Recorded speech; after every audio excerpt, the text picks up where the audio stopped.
प्यारे बच्चों, NCERT maths channel पर आप सभी का हार्दिक स्वागत है।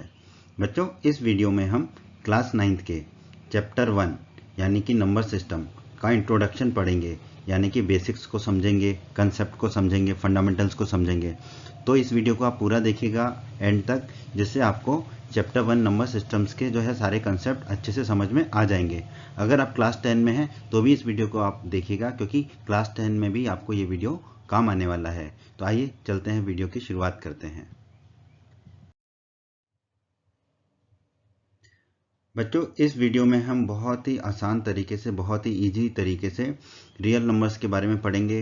Rational numbers, irrational numbers, integers, terminating, non terminating, recurring, non terminating, non recurring, negative integers, whole numbers, zero, natural numbers, इन सब के बारे में आसानी से पढ़ेंगे।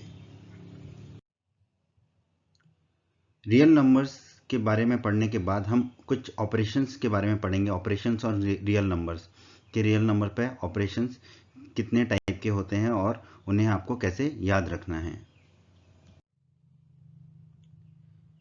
उसके बाद हम पढ़ेंगे how to rationalise the denominator. Denominator को कैसे रेशनलाइज करना है उसका तरीका हम देखेंगे और समझेंगे। और एंड में हम पढ़ेंगे लॉज ऑफ एक्सपोनेंट्स। एक्सपोनेंट्स के जो लॉज हैं, कुछ जो है फॉर्मूलेज हैं, उनको हम पढ़ेंगे और समझेंगे कि उन्हें कैसे याद रखना है।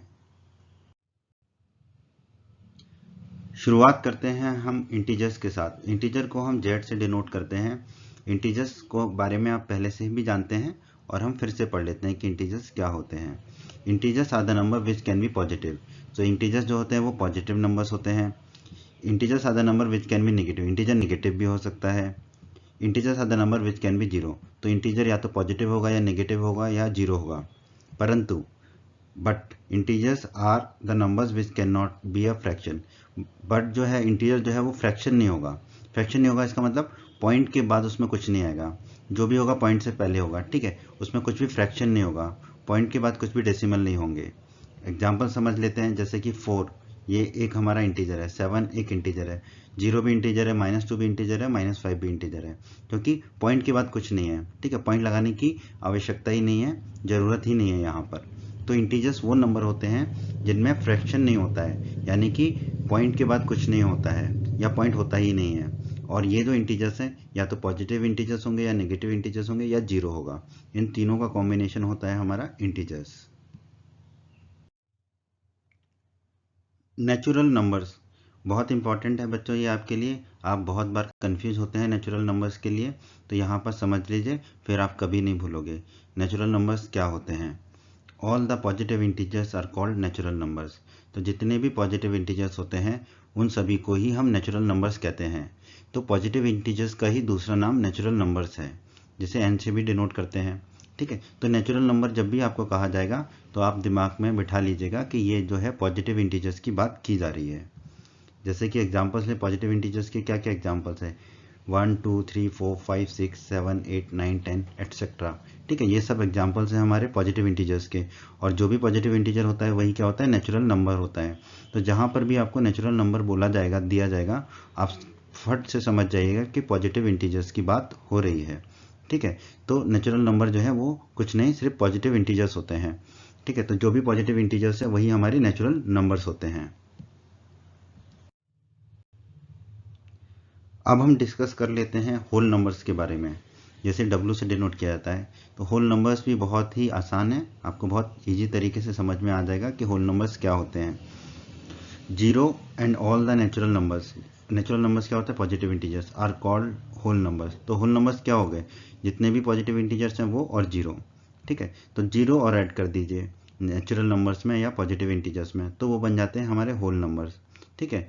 तो जितने भी पॉजिटिव इंटीजर्स हैं उसमें बस एक जीरो और हम मिला लें, शामिल कर लें, ऐड कर लें, तो वो हमारा होल नंबर्स बन जाता है। तो होल नंबर का क्या हुआ हमारा? जीरो और पॉजिटिव इंटीजर्स, ठीक है। तो एग्जांपल्स क्या होंगे होल नंबर के? 0 1 2 3 4 5 6 7 8 9 10 एटसेट्रा, ठीक है। जीरो और बाकी जो भी पॉजिटिव इंटीजर्स हैं वो सारे, ये सब मिलके क्या बनता है? हमारा होल नंबर्स में बनता है। तो होल नंबर्स भी अब आप कभी नहीं भूलोगे, आपको पता रहेगा, याद रहेगा कि जीरो और पॉजिटिव इंटीजर्स से मिलके बनता है हमारा होल नंबर्स। आइए बच्चों, अब हम इंटीजर्स को जो है टेबुलर फॉर्म में समझ लेते हैं और याद रख लेते हैं। इंटीजर्स जो है वो हमारे या तो नेगेटिव इंटीजर्स होंगे, जैसे कि -1, -2, -3, या फिर 0 होगा, या पॉजिटिव इंटीजर्स होंगे। ठीक है, पॉजिटिव इंटीजर्स को ही हम नेचुरल नंबर्स भी कहते हैं। पॉजिटिव इंटीजर्स जैसे कि 1, 2, 3, 4, 5 ये सब होंगे। और हमने अभी अभी पढ़ा है कि जो होल नंबर होता है वो किससे मिलकर बना होता है, 0 और पॉजिटिव इंटीजर से। तो 0 और पॉजिटिव इंटीजर को मिला के बन जाता है हमारा होल नंबर। तो हम कह सकते हैं इंटीजर या तो नेगेटिव इंटीजर होंगे या फिर होल नंबर्स होंगे, और होल नंबर जो है वो तो 0 होंगे या फिर नेचुरल नंबर यानी कि पॉजिटिव इंटीजर्स होंगे। तो यहाँ से आपको समझ में आ गया होगा कि इंटीजर्स जो है 3 टाइप के होते हैं, नेगेटिव इंटीजर्स, 0 या पॉजिटिव इंटीजर्स। पॉजिटिव इंटीजर्स को ही नेचुरल नंबर्स कहते हैं, और पॉजिटिव इंटीजर्स और 0 मिलकर बनाते हैं होल नंबर्स को। रियल नंबर्स, बच्चों रियल नंबर्स के बारे में पढ़ लेते हैं अब हम। तो all the numbers are called real numbers. तो आप जितने भी नंबर्स को जानते हैं, आपने अभी तक जितने भी नंबर्स को प्रीवियस क्लासेस में पढ़ रखा है, वो सारे नंबर्स क्या कहलाते हैं, रियल नंबर्स कहलाते हैं। तो आप इतना समझ लीजिए आपके कोर्स के लिए, क्लास 9th और क्लास 10th के लिए, all numbers are called real numbers. ठीक है, तो जितने भी नंबर है वो सारे नंबर रियल नंबर होंगे। फिर real number is either rational और इरेशनल। तो रियल नंबर जो है या तो वो रेशनल नंबर होंगे या इरेशनल नंबर होंगे। दो ही तरह के होते हैं रियल नंबर, या तो रेशनल नंबर या फिर इरेशनल नंबर। अभी हम इनके बारे में पढ़ेंगे कि रेशनल नंबर कौन से होते हैं और इरेशनल नंबर कौन से होते हैं, दोनों के बारे में हम पढ़ेंगे। एग्जाम्पल्स ले लेते हैं कुछ रियल नंबर्स के। जितने भी नंबर हैं सब रियल नंबर्स होते हैं। -8, 0, 6, 2/7, -5/9, √2, √5, pi, all the numbers are real numbers. ठीक है, तो जितने भी नंबर आप जानते हैं वो सब रियल नंबर्स होते हैं। तो अब हम रियल नंबर्स का क्लासिफिकेशन स्टार्ट करते हैं। रियल नंबर दो टाइप के होते हैं, पहला है रेशनल नंबर और दूसरा है इरेशनल नंबर्स। अब हम इनकी डेफिनेशंस को पढ़ते हैं कि रेशनल नंबर्स क्या होते हैं और इरेशनल नंबर्स क्या होते हैं। सबसे पहले हम पढ़ लेते हैं रेशनल नंबर्स के बारे में कि रेशनल नंबर्स कौन से होते हैं। तो रेशनल नंबर्स के बारे में हम जान लेते हैं। A number R is called a rational number if it can be written in the form of p/q। ठीक है, अगर कोई नंबर आर है उसको हम p/q के फॉर्म में लिख सकते हैं तो वो जो है रेशनल नंबर कहलाएगा। ठीक है, परंतु यहाँ पर कुछ कंडीशंस हैं। क्या कंडीशंस है उनको देख लेते हैं हम। वो कंडीशन है हमारी p and q are integers. ठीक है, यहाँ पर p और q जो है वो इंटीजर्स होंगे। p भी इंटीजर होगा और q भी इंटीजर होगा। And q not equal to 0, q की वैल्यू 0 नहीं होगी। ये तो आप जानते ही हैं, डिनोमिनेटर में जो है 0 नहीं हो सकता है। ठीक है, तो q नॉट इक्वल टू 0 तो आपको पता ही है। और p और q दोनों ही इंटीजर होंगे। और अगर किसी नंबर को हम p/q के फॉर्म में लिख सकते हैं जहाँ पर p और q दोनों ही इंटीजर हैं, तो वो नंबर कहलाता है हमारा रेशनल नंबर। ये बेसिक डेफिनेशन है रेशनल नंबर्स की। अगर आपसे कभी किसी इंटरव्यू में, यूपीएससी के, सिविल सर्विसेज के, आईएएस के, आईपीएस के इंटरव्यू में पूछा जाता है कि व्हाट इज रेशनल नंबर्स, तो आपको यही डेफिनेशन बतानी है। A number R is called a rational number if it can be written in the form of p/q where p and q are integers and q not equal to 0।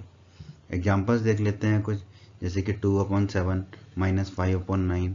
ये सब क्या है, rational numbers के examples हैं। क्योंकि देखिए इसको हम p/q के फॉर्म में लिखा, 2 जो है वो p है यानी कि एक इंटीजर है, और 7 भी एक इंटीजर है।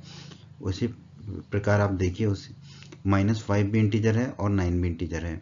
तो ये दोनों जो है रेशनल नंबर्स के एग्जाम्पल्स हैं। अब हम डेफिनेशन पढ़ेंगे इरेशनल नंबर्स की। बच्चों जो हमने रेशनल नंबर्स के लिए पढ़ा डेफिनेशन, उसका उल्टा होगा इरेशनल नंबर्स की डेफिनेशन। तो इरेशनल नंबर की डेफिनेशन क्या होगी, a number S is called a irrational number if it can not be written in the form of p/q। Rational numbers के लिए क्या था, if it can be written in the form of p/q। अगर कोई number है जिसको हम p/q के फॉर्म में नहीं लिख सकते तो वो क्या होगा, इरेशनल नंबर होगा। ठीक है, एस अगर एक नंबर है जिसे हम p/q के फॉर्म में नहीं लिख सकते तो वो जो है इरेशनल नंबर होगा। कंडीशन यहाँ पर सेम है, where p and q are integers. p और q क्या है, इंटीजर्स हैं, and q not equal to 0। ठीक है, कुछ एग्जांपल्स देख लेते हैं, जैसे कि √2, √5, पाई, ये सब जो है इनको हम p/q के फॉर्म में नहीं लिख सकते हैं। आप लिखने का ट्राई करिएगा पर आप नहीं लिख पाएंगे, तो वहाँ पर p और q को इंटीजर होना होगा। ठीक है, इसलिए ये तीनों नंबर्स क्या है हमारे, √2, √5 और पाई, ये इरेशनल नंबर्स के एग्जाम्पल्स हैं। तो बच्चों हमने देखा था रियल नंबर जो होते हैं वो या तो रेशनल नंबर्स होते हैं या इरेशनल नंबर्स होते हैं। अब हम आगे इनका क्लासिफिकेशन देख लेते हैं। इरेशनल नंबर जो होता है उसका सिर्फ एक ही टाइप होता है, वो होता है नॉन टर्मिनेटिंग नॉन रिकरिंग। इसके बारे में अभी हम आगे पढ़ने वाले हैं इसी वीडियो में कि नॉन टर्मिनेटिंग नॉन रिकरिंग क्या होता है। रेशनल नंबर जो होते हैं वो 3 टाइप के होते हैं, या तो वो इंटीजर्स होंगे जिनके बारे में हम अभी पढ़ चुके हैं ऊपर, या फिर वो टर्मिनेटिंग होंगे जिसके बारे में हम पढ़ने वाले हैं, या फिर नॉन टर्मिनेटिंग रिकरिंग होंगे जिसके बारे में भी हम पढ़ने वाले हैं। अब हम पढ़ेंगे decimal expansion of real numbers. इसमें हम देखेंगे कि जो रियल नंबर्स का डेसिमल एक्सपेंशन है वो कितने टाइप का होता है। वो 2 टाइप का होता है, या तो टर्मिनेटिंग या फिर नॉन टर्मिनेटिंग। फिर नॉन टर्मिनेटिंग में भी 2 टाइप होते हैं, रिकरिंग और नॉन रिकरिंग। तो आइए स्टार्ट करते हैं हम केस 1 से। केस 1 है कि जो है हमारा जो रिमाइंडर होता है वो becomes 0, the remainder becomes 0। Case 1 है कि जब भी हम डिवाइड करते हैं P अपॉन Q में, P को Q से, तो रिमाइंडर जो है वो 0 आए। ये है हमारा केस 1। ऐसा होता है कभी कभी रिमाइंडर 0 आता है हमारा। ठीक है, तो केस 1 हमने लिया जहाँ पर हमें रिमाइंडर 0 मिलता है। We call all the decimal expansion of such numbers are terminating. ठीक है, ऐसे सभी नंबर्स के डेसिमल एक्सपेंशन को हम क्या कहते हैं, टर्मिनेटिंग, क्योंकि रिमाइंडर 0 हो जाता है, उसके बाद हमें डिवाइड करने की आवश्यकता नहीं होती है, ज़रूरत नहीं होती है। जैसे कि अगर हम 9 को डिवाइड करें 4 से तो हमें मिलता है 2.25। अब 2.25 के बाद हमें डिवाइड नहीं करना होता क्योंकि रिमाइंडर 0 हो जाता है। तो इस तरह के जो डेसिमल एक्सपेंशन होते हैं उनको हम कहते हैं टर्मिनेटिंग। एक और एग्जाम्पल लेते हैं, अगर 25 में 8 को डिवाइड करें तो हमें मिलेगा 3.125। इसके बाद रिमाइंडर 0 आ जाता है हमारा। तो इस तरह के डेसिमल एक्सपेंशन को हम टर्मिनेटिंग कहते हैं। अब जो सबसे काम की बात है उसको हम समझ लेते हैं। जितने भी डेसिमल एक्सपेंशन जो टर्मिनेटिंग होते हैं वो सारे नंबर क्या होते हैं, रेशनल नंबर्स होते हैं। जितने भी डेसिमल एक्सपेंशन जो है टर्मिनेटिंग होंगे वो सारे नंबर्स हमारे रेशनल नंबर्स होंगे। तो हमेशा के लिए याद कर लीजिए, टर्मिनेटिंग डेसिमल एक्सपेंशन वाले नंबर्स हमेशा रेशनल नंबर्स होते हैं। Decimal expansion of real numbers का सेकंड केस देख लेते हैं। सेकंड केस है हमारा द रिमाइंडर नेवर बिकम्स 0। जब भी हम P अपॉन Q करते हैं, P को जो है Q से डिवाइड करते हैं, तो रिमाइंडर कभी भी अगर 0 नहीं आएगा। तो ये है हमारा केस 2। जब भी हम डेसिमल एक्सपेंशन करेंगे और अगर रिमाइंडर कभी भी 0 नहीं होगा तो क्या होगा, we call the decimal expansion of such numbers are non terminating. तो ऐसे नंबर्स का जो डेसिमल एक्सपेंशन है उसको हम क्या कहते हैं, नॉन टर्मिनेटिंग। क्योंकि देखिए जो है रिमाइंडर कभी भी 0 नहीं हो रहा है, इसका मतलब जो है जो डेसिमल एक्सपेंशन है वो कभी ख़त्म ही नहीं हो रहा है, डिवीजन चलता ही चला जा रहा है। इसका मतलब वो नॉन टर्मिनेटिंग है, कभी टर्मिनेट ही नहीं हो रहा है, तो नॉन टर्मिनेटिंग ही होगा। बहुत आसान है, एग्जाम्पल से समझ लेते हैं। जैसे कि 1/3, 1 को 3 से डिवाइड किया तो आता है हमारा 0.3333 dot dot dot dot dot. ये कभी ख़त्म ही नहीं होता है, रिमाइंडर कभी 0 होता ही नहीं है। तो ये क्या है हमारा डेसिमल एक्सपेंशन, नॉन टर्मिनेटिंग। ये इनफाइनाइट तक चलता चलेगा। ठीक है, यहाँ पर एक चीज़ और सीख लेते हैं। यहाँ पर रिपीट क्या हो रहा है, 3 बार रिपीट हो रहा है, तो जो भी नंबर रिपीट होता है उसके ऊपर बार लगा देते हैं। तो इसको छोटे फॉर्म में लिखने के लिए हम लिख सकते हैं 0.3 के ऊपर बार। ठीक है, 0.3 बार, इसका मतलब ही है 0.3333 dot dot dot dot dot. दूसरा एग्जांपल देख लेते हैं, √2। √2 जो है हमारा होता है 1.414213 dot dot dot dot dot. ये भी इनफाइनाइट तक आता है। इसका भी डेसिमल एक्सपेंशन जो है वो नॉन टर्मिनेटिंग है। अगला देख लेते हैं पाई। पाई जो है आप कहेंगे पाई तो होता है 22/7, बट हमेशा के लिए याद रखिए, हमेशा के लिए पाई का एग्जैक्ट मान 22/7 भी नहीं है। क्योंकि अगर पाई का एग्जैक्ट वैल्यू 22/7 होता तो पाई जो है एक रेशनल नंबर होता, but pi is always a irrational number. So 22/7 is also a approximate value of pi. ठीक है, एग्जैक्ट वैल्यू ऑफ पाई तो आज तक किसी को पता ही नहीं है। तो पाई की जो वैल्यू आती है वो आती है 3.14159265 डॉट डॉट डॉट डॉट। ये भी नेवर एंडिंग है, ये कभी ख़त्म नहीं होती है, तो ये भी नॉन टर्मिनेटिंग है। तो जो भी डेसिमल एक्सपेंशन जो है जिनमें रिमाइंडर कभी 0 नहीं होता उनको हम कहते हैं, ऐसे नंबर्स को नॉन टर्मिनेटिंग। ऐसे नंबर्स का डेसिमल एक्सपेंशन कहा जाता है नॉन टर्मिनेटिंग। ठीक है, टर्मिनेटिंग था जब डेसिमल एक्सपेंशन, जब रिमाइंडर जो है कुछ स्टेप्स के बाद 0 हो जाता है। बट अगर रिमाइंडर कभी भी 0 नहीं होता तो वो डेसिमल एक्सपेंशन कहा जाता है नॉन टर्मिनेटिंग। ऐसा डेसिमल एक्सपेंशन को नॉन टर्मिनेटिंग कहा जाता है। बच्चों नॉन टर्मिनेटिंग जो डेसिमल एक्सपेंशन होता है वो दो टाइप का होता है, नॉन टर्मिनेटिंग रिकरिंग और नॉन टर्मिनेटिंग नॉन रिकरिंग। तो पहले हम पढ़ लेते हैं नॉन टर्मिनेटिंग रिकरिंग के बारे में। तो नॉन टर्मिनेटिंग तो हमें पता ही है, the remainder never become zero, जब रिमाइंडर कभी जीरो नहीं होता तो वो नॉन टर्मिनेटिंग होता है। अब हम रिकरिंग के बारे में पढ़ लेते हैं, ठीक है। Remainder repeat after a certain stage, ठीक है। अगर रिमाइंडर जो है कुछ स्टेज के बाद अपने आप को रिपीट करे तो वो होता है रिकरिंग। रिकरिंग का मतलब आप समझ लीजिए रिपीट करना होता है, ठीक है। रिकरिंग का मतलब होता है रिपीट करना, अपने आप को रिपीट करना। तो रिमाइंडर अगर कभी खत्म नहीं हो रहा, कभी जीरो नहीं हो रहा, ठीक है, परंतु कुछ समय के बाद, कुछ स्टेज के बाद, कुछ स्टेप्स के बाद अपने आप को रिपीट करता है, ठीक है, तो उसे हम रिकरिंग कहते हैं। तो रिकरिंग का मतलब आप समझ लिए रिपीट करना होता है। We have a repeating blocks of digit in the question, ठीक है, हमारे पास क्वेश्चन में रिपीटिंग ब्लॉक्स ऑफ डिजिट्स आ जाते हैं। जैसे कि 1/3 करें, ठीक है, 1 को 3 से डिवाइड करें तो हमें मिलता है 0.3333 dot dot dot dot dot. तो 3 जो है अपने आप को रिपीट कर रहा है बार बार, ठीक है, तो रिपीट हो रहा है रिमाइंडर, यहाँ पर रिपीट हो रहा है बार बार, ठीक है, 3 आ रहा है बार बार, ठीक है, तो ये हमारा कहलाएगा रिकरिंग, ठीक है। तो ये जो एग्जांपल है ये है हमारा नॉन टर्मिनेटिंग, तो ये है ही क्योंकि रिमाइंडर कभी जीरो नहीं हो रहा लेकिन रिमाइंडर हमेशा रिपीट हो रहा है, तो ये हो जाएगा नॉन टर्मिनेटिंग रिकरिंग क्योंकि रिपीट हो रहा है, ठीक है। और जितने भी रिपीट वाले होते हैं, रिकरिंग वाले होते हैं, उनमें बार लगा होता है, तो यहाँ पर हम बार लगा देते हैं 3 के ऊपर क्योंकि 3 रिपीट हो रहा है, तो 0.3 का बार। ये है नॉन टर्मिनेटिंग रिकरिंग का एग्जाम्पल। अब एक इम्पॉर्टेंट बात यहाँ याद रखते हैं, नॉन टर्मिनेटिंग रिकरिंग जो भी डेसिमल एक्सपेंशन होता है नंबर का, वो नंबर हमेशा रेशनल नंबर्स होते हैं। नॉन टर्मिनेटिंग रिकरिंग जो है हमेशा रेशनल नंबर्स होते हैं, ये आप हमेशा के लिए याद कर लीजिए। तो जो डेसिमल एक्सपेंशन नॉन टर्मिनेटिंग होता है उसका दूसरा टाइप होता है नॉन टर्मिनेटिंग नॉन रिकरिंग, जैसा कि आप नाम से ही समझ गए होंगे। पहले तो नॉन टर्मिनेटिंग की बात कर लेते हैं, the remainder never become zero, ये हम समझ गए हैं। दूसरा decimal expansion are non recurring non repeating, तो इनका डेसिमल एक्सपेंशन जो है वो नॉन रिकरिंग होता है, मतलब कि नॉन रिपीटिंग होता है, कि इसमें जो है नंबर्स जो है अपने आप को रिपीट नहीं करते हैं। जैसे कि √2 जो है वो होता है 1.414213 डॉट डॉट डॉट, यहाँ पर देखिए पॉइंट के बाद नंबर्स रिपीट नहीं कर रहे हैं अपने आप को, तो ये होगा non terminating non recurring. Non terminating क्योंकि टर्मिनेट नहीं हो रहा, ख़त्म नहीं हो रहा है, रिमाइंडर जीरो नहीं हो रहा है। और नॉन रिकरिंग क्यों? क्योंकि नंबर्स अपने आप को रिपीट नहीं कर रहे हैं, इसलिए नॉन रिकरिंग। तो नॉन टर्मिनेटिंग नॉन रिकरिंग हो गया।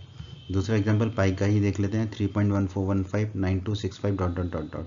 यहाँ पर भी देखिए नॉन टर्मिनेटिंग है, ये कभी ख़त्म नहीं हो रहा है, और नॉन रिकरिंग है, नॉन रिपीटिंग है, अपने आप को रिपीट नहीं कर रहे हैं पॉइंट के बाद। तो ये एग्जांपल्स हैं हमारे नॉन टर्मिनेटिंग नॉन रिकरिंग के। अब यहाँ पर जो सबसे इंपॉर्टेंट बात याद रखने की वो ये है कि इरेशनल नंबर्स सिर्फ वही नंबर्स होते हैं जो नॉन टर्मिनेटिंग और नॉन रिकरिंग होते हैं। तो जितने भी नॉन टर्मिनेटिंग और नॉन रिकरिंग नंबर होंगे जिनका डेसिमल एक्सपेंशन जो है नॉन टर्मिनेटिंग और नॉन रिकरिंग होगा, वो नंबर्स हमेशा इरेशनल नंबर्स होंगे। ये आप हमेशा के लिए याद कर लीजिए, याद रख लीजिए। आइए एक बार जल्दी से रियल नंबर्स के क्लासिफिकेशन को देख लेते हैं। रियल नंबर जो दो टाइप के होते हैं, या तो वो रेशनल नंबर होंगे या इरेशनल नंबर होंगे। इरेशनल नंबर बहुत ही आसान है, जो number non terminating non recurring होगा वो नंबर इरेशनल नंबर होगा। उसके अलावा इरेशनल नंबर का और कोई क्लासिफिकेशन नहीं है। अब आ जाते हैं हम रेशनल नंबर्स में। रेशनल नंबर 3 टाइप के होते हैं, या तो वो इंटीजर्स होंगे, ठीक है, जैसे कि 1 2 3 4 5 6, या फिर टर्मिनेटिंग होगा उनका डेसिमल एक्सपेंशन, या फिर उनका decimal expansion non terminating recurring होगा। अब यहाँ पर इंटीजर्स के टाइप देख लेते हैं। इंटीजर्स 2 टाइप के होंगे, या तो नेगेटिव इंटीजर्स होंगे या वो होल नंबर्स होंगे। होल नंबर्स भी 2 टाइप के होते हैं, या तो वो जीरो होगा या फिर वो पॉजिटिव इंटीजर्स होगा, या जिसे हम नेचुरल नंबर्स भी कहते हैं।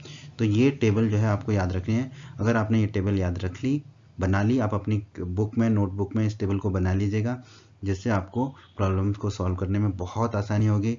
चैप्टर 1 के सारे क्वेश्चंस इसी पे बेस्ड हैं, मैक्सिमम क्वेश्चंस, और आपको क्लास 10th में भी ये बहुत काम आने वाला है और आगे भी काम आएगा। तो इस टेबल को बना लीजिए, समझ लीजिए और याद रख लीजिए। बच्चों, अगर आप हमारे चैनल पर नए हैं और आपने अभी तक हमारा NCERT मैथ्स चैनल को सब्सक्राइब नहीं किया है तो सब्सक्राइब बटन को दबा के सब्सक्राइब अवश्य कर लें और बेल आइकन को दबा दें, इससे आपको हमारे चैनल के जो वीडियोस हैं उनका नोटिफिकेशन सबसे पहले मिलेगा, और जब भी आप यूट्यूब पर वीडियोस को सर्च करेंगे तो हमारे चैनल के वीडियोस आपको ऊपर नज़र आने लगेंगे।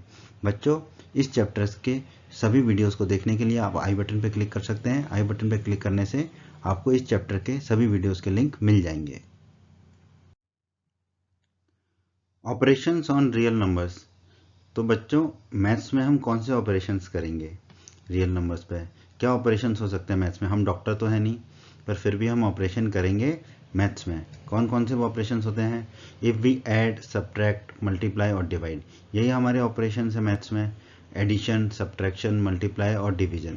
तो इन चारों में से अगर हमें कुछ भी करना है रियल नंबर्स पे, तो उनके क्या रिजल्ट्स होते हैं उसको हम समझ लेते हैं, डिस्कस कर लेते हैं। अगर हम टू रेशनल नंबर्स को ऐड करें, सब्ट्रैक्ट करें, मल्टीप्लाई करें या डिवाइड करें, then the result will always be a rational number. तो अगर दो नंबर लिए हमने और दोनों रेशनल नंबर्स हैं, उन दोनों रेशनल नंबर्स को ऐड किया या सब्ट्रैक्ट किया या मल्टीप्लाई किया या फिर डिवाइड किया, तो जो भी रिजल्ट आएगा वो क्या होगा? रेशनल नंबर ही होगा। तो हमेशा के लिए याद कर लीजिए, अगर हमने कोई भी ऑपरेशन किया, एडिशन, सब्ट्रैक्शन, मल्टीप्लाई या डिवीजन का दो रेशनल नंबर्स पे, तो रिजल्ट हमेशा जो है रेशनल नंबर होगा ही होगा। दूसरा पढ़ लेते हैं। अगर हमने यही ऑपरेशन किए दो इरेशनल नंबर्स पे, एडिशन, सब्ट्रैक्शन, मल्टीप्लाई या फिर डिवाइड, दो इरेशनल नंबर्स पे किए, देन द रिजल्ट में बी अ रेशनल नंबर और एन इरेशनल नंबर। तब जो रिजल्ट आएगा तो वो रिजल्ट जो है वो रेशनल नंबर भी हो सकता है और इरेशनल नंबर भी हो सकता है। दो इरेशनल नंबर्स को जो है हम ऐड करें, सब्ट्रैक्ट करें, मल्टीप्लाई करें या डिवाइड करें, तो रिजल्ट रेशनल नंबर भी हो सकता है और इरेशनल नंबर भी हो सकता है। जैसे कि अंडर रूट 2 जो है वो इरेशनल नंबर है, और अंडर रूट 2 जो है वो भी इरेशनल नंबर है। मतलब दोनों बार लिया, अगर हमने दो नंबर जो लिए, दोनों अंडर रूट 2 लिए, तो दोनों नंबर इरेशनल नंबर हो गए। अब दोनों को मल्टीप्लाई करेंगे तो आएगा 2, जो कि एक रेशनल नंबर है। ठीक है, तो दो इरेशनल नंबर्स का जो ऑपरेशन है वो या तो रेशनल नंबर में आएगा या इरेशनल नंबर में आएगा, याद रख लीजिए। अब तीसरा केस बनता है, अगर एक रेशनल नंबर है और दूसरा इरेशनल नंबर है, तब जो रिजल्ट आएगा वो तो हमेशा इरेशनल नंबर ही आएगा। तो ये तीन ही केस बनते हैं, या तो दोनों नंबर रेशनल होंगे तो रिजल्ट रेशनल आएगा, दोनों नंबर अगर इरेशनल हैं तो रिजल्ट जो है रेशनल भी आ सकता है, इरेशनल भी आ सकता है, और अगर एक नंबर रेशनल है और दूसरा इरेशनल है तो डेफिनेटली जो रिजल्ट आएगा वो इरेशनल नंबर आएगा। तो इस चीज़ को आप याद कर लीजिए। अब कुछ फॉर्मूलेज देख लेते हैं जो हमें काम आने वाले हैं। हम जानते हैं, हमने जो है लास्ट क्लासेस में पढ़ चुका है, a plus B into A minus b होता है a square minus B square, ये हम जानते ही हैं। तो उसी का एक फॉर्म है, जैसे कि अंडर रूट के अंदर अगर नंबर्स है, under root A plus under root B into under root A minus under root B, तो इसको हम डायरेक्टली लिख सकते हैं ए माइनस बी। ये ऊपर वाले फॉर्मूले से ही ड्राइव हुआ है, क्योंकि देखिए ये हो जाएगा A plus B into A minus B के फॉर्मूले से, तो A square minus B square यानी कि अंडर रूट ए का स्क्वायर यानी कि ए, माइनस फिर बी स्क्वायर यानी कि अंडर रूट बी का स्क्वायर यानी कि बी। ठीक है, तो under root A plus under root B into under root A minus under root B, ये होता है हमारा a माइनस बी। इसको आप याद कर लीजिए। तो इसको एक एग्जांपल ले लेते हैं। अगर under root 7 plus under root 5 है, इंटू है under root 7 minus under root 5, तो ये हो जाएगा हमारा 7 माइनस 5। अगला देख लेते हैं, अगर अंडर रूट के अंदर a इंटू बी, दो नंबर्स का मल्टीप्लीकेशन है अंडर रूट के अंदर, तो उन दोनों नंबर्स को अलग अलग लिख सकते हैं अंडर रूट के अंदर, under root a into under root B.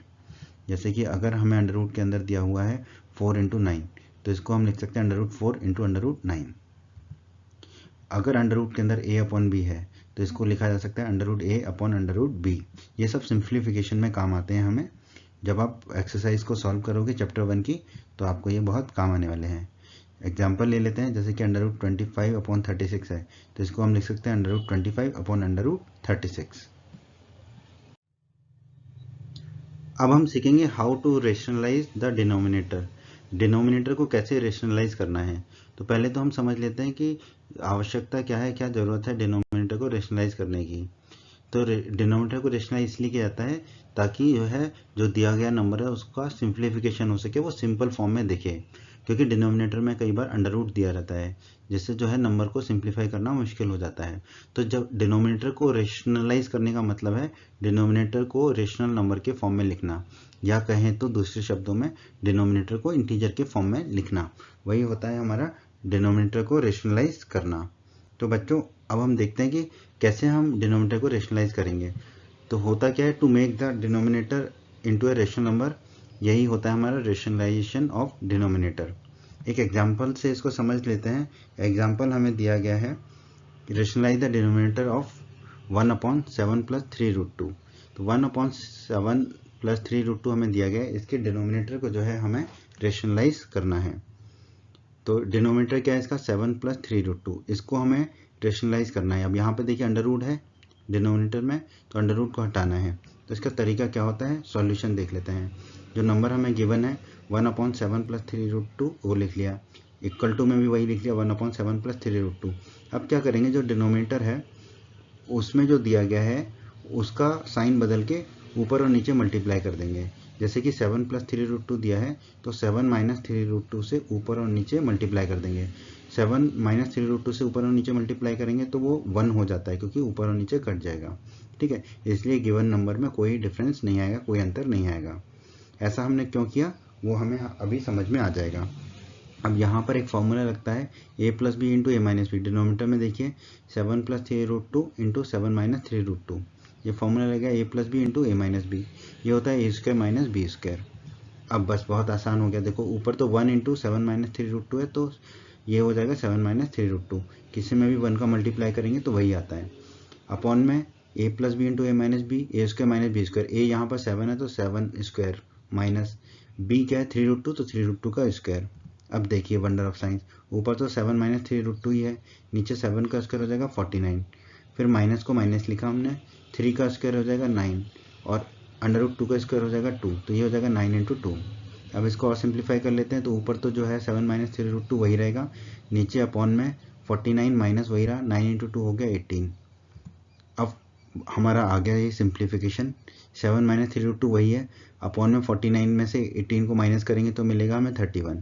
अब देखिए डिनोमिनेटर में हमें क्या मिल गया, एक इंटीजर मिल गया, या कह लें एक रेशनल नंबर मिल गया। तो हमने डिनोमिनेटर को रेशनलाइज कर दिया। पहले डिनोमिनेटर क्या था हमारा 7 + 3√2 था, अभी क्या है 31 है। ठीक है, तो यही मेथड होता है हमारे किसी भी नंबर के डिनोमिनेटर को रेशनलाइज करने का।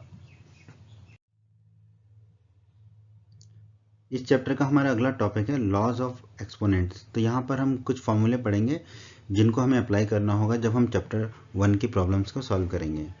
पहला है a⁴m × a⁴n, ये होता है इक्वल टू a⁴m + n। हम जानते हैं कि अगर बेस सेम हो तो पावर्स जो है ऐड हो जाती हैं। यहाँ पर बेस a है दोनों का, तो बेस सेम है, तो सेम बेस पे जो है पावर्स ऐड हो जाएंगी। तो ये हो जाएगा पावर्स क्या है m और n, तो m + n। एक एग्जांपल से समझ लेते हैं, जैसे कि अगर 2⁵ × 2⁵2 हो तो बेस सेम है दोनों का 2 है। ठीक है, तो इसमें जो है पावर्स ऐड हो जाएंगी, तो ये हो जाएगा 2⁵5 + 2, 5 + 2 होता है 7, तो ये हो जाएगा 2⁵7। अगला फॉर्मूला देख लेते हैं, अगला लॉ देख लेते हैं, a⁴m/a⁴n। यहाँ पर भी बेस सेम है, लेकिन डिवीजन में जो है पावर्स माइनस हो जाती हैं, सब्ट्रैक्ट हो जाती हैं, तो ये हो जाएगा a⁴m - n। फॉर्म एक एग्जांपल से समझ लेते हैं, अगर 2⁵5 है अपॉन 2⁵2 है, बेस सेम है, तो क्या हो जाएगा 2⁵m - n, यानी कि 5 - 2, ये हो जाएगा 2⁵5 - 2, 5 - 2 होता है 3, तो ये हो जाएगा 2⁵3। अगला देख लेते हैं, अगर a⁴m है और इस पूरे की पावर n है, तो ये हो जाता है a⁴m × n। एग्जाम्पल से समझ लेते हैं, अगर जैसे 2⁵5 है, इस पूरे की पावर 2 है, तो ये हो जाएगा 2⁵5 × 2, 5 × 2 होता है 10, तो ये हो जाएगा 2⁵10। नेक्स्ट जो फॉर्मूला है वो है a⁴m × b⁴m।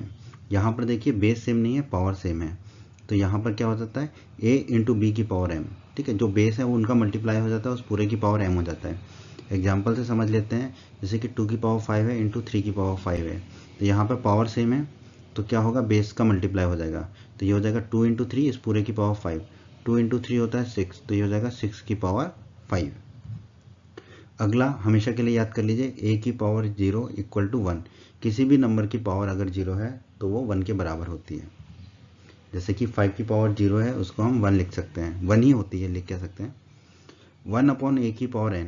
ठीक है, अगर 1 के अपॉन में कुछ है और उसकी कुछ पावर है, तो उसको हम लिख सकते हैं a⁻−n, मतलब अपॉन हटा के पावर माइनस में हो जाती है। जैसे कि अगर 1/5 की पावर 3 है तो इसको हम लिख सकते हैं 5 की पावर -3। अगर हमें दे रखा है a/b की पावर -m और हमें पावर में से माइनस हटाना है तो हमें न्यूमरेटर और डिनोमिनेटर को आपस में बदलना होता है। तो हमें क्या करना होगा, a/b की जगह हो जाएगा b/a और माइनस हट जाएगी पावर में से, पावर रह जाएगी m। एग्जाम्पल से समझ लेते हैं, अगर 3/2 की पावर -5 है, पावर में से माइनस हटाना है तो 3/2 की जगह हमें क्या करना होगा 2/3 और पावर में हो जाएगा 5। उसी प्रकार अगर हमें अंडर रूट के अंदर a दे रखा है और बाहर n दे रखा है इस तरीके से, ठीक है, तो ये होता है a की पावर 1/n। एग्जाम्पल समझ लेते हैं, अगर हमें अंडर रूट के अंदर 3 दे रखा है और बाहर 5 दे रखा है तो ये हो जाएगा 3 की पावर 1/5। अगर हमें कोई नंबर ऐसे दे रखा है अंडर रूट के अंदर a की पावर m और बाहर n, तो ये होता है, इसको लिख सकते हैं अंडर रूट के अंदर a और बाहर n और इस पूरे की पावर m, या लिख सकते हैं a की पावर m/n। एग्जाम्पल से समझ लेते हैं, अंडर रूट के अंदर अगर हमें 5 की पावर 7 दे रखा है बाहर 3, तो ये हो जाएगा अंडर रूट के अंदर 5 बाहर 3 और पूरे की पावर 7, या 5 की पावर 7/3। तो बच्चों यही है आपके चैप्टर 1 में। उम्मीद करता हूँ आपको चैप्टर 1 के सारे कंसेप्ट अच्छे से समझ में आ गए होंगे। उम्मीद करते हैं बच्चों आपको हमारा ये वीडियो बहुत पसंद आया होगा। बच्चों अगर आपने अभी तक हमारे NCERT मैथ्स चैनल को सब्सक्राइब नहीं किया है तो सब्सक्राइब बटन पर दबा के हमारे चैनल को सब्सक्राइब अवश्य कर लें और बेल आइकन को भी दबा दें। इससे आपको हमारे चैनल पर जब भी कोई नया वीडियो आएगा उसका नोटिफिकेशन सबसे पहले मिलेगा, और जब भी आप यूट्यूब पर वीडियोज़ को सर्च करेंगे तो हमारे चैनल के वीडियोज़ आपको ऊपर नज़र आने लगेंगे। आप हमारे वीडियोस को अपने सभी फ्रेंड्स के साथ शेयर अवश्य कीजिएगा व्हाट्सएप और फेसबुक पर, जिससे आपके सभी फ्रेंड्स की हेल्प हो सके। अगर आपको वीडियो पसंद आया है तो वीडियो को लाइक अवश्य कीजिएगा। बच्चों अगर आपका कोई कमेंट है, कोई डाउट है तो आप कमेंट में लिख के हमसे पूछ सकते हैं। आपके सभी कमेंट्स का, सभी डाउट का रिप्लाई दिया जाएगा। बच्चों इस चैप्टर के सभी वीडियोस को देखने के लिए आप आई बटन पर क्लिक कर सकते हैं। आई बटन पर क्लिक करने से आपको इस चैप्टर के सभी वीडियोस के लिंक मिल जाएंगे। धन्यवाद बच्चों।